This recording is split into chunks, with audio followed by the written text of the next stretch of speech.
So I started volunteering with New Hope Family Services back in February of 2021.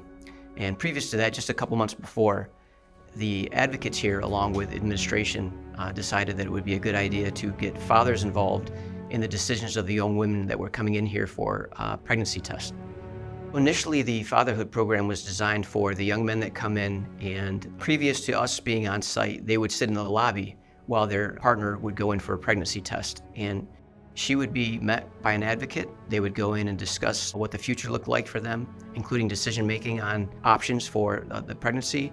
And the young man or the gentleman would generally sit in the lobby and play on his phone. Tiffany, my fiance, she took an at-home pregnancy test. Not a good time. We didn't have health insurance at the time, so we started looking into places that help people like that, and she came across New Hope and scheduled our first appointment and came in. I just kind of expected, typical doctor's office, yep, you're pregnant, here you go, see ya.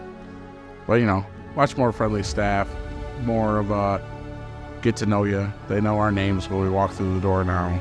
That kind of morphed into when we came on, we would bring the young man out. We meet with him initially about the decision-making process and options about the pregnancy.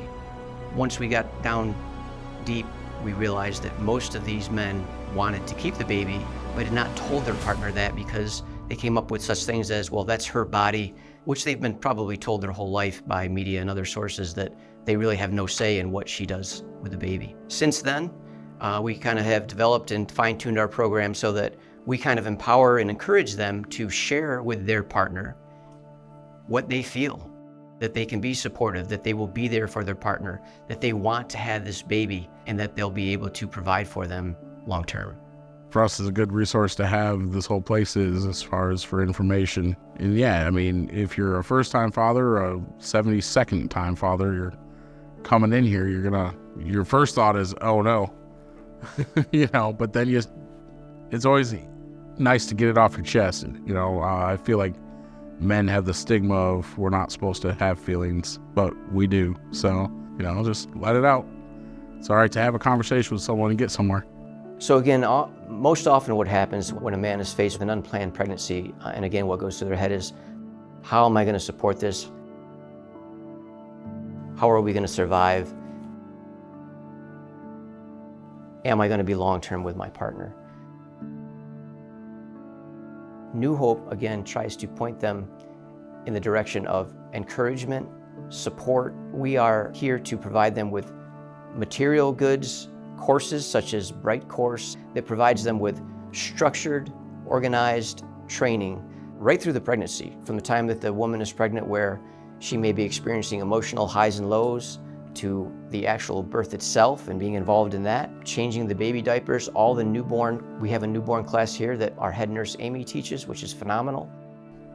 Well, if I was telling somebody that was going to be a new father coming in here, how to handle it, first of all, you're allowed to freak out. It's allowed to be scary. Don't be afraid to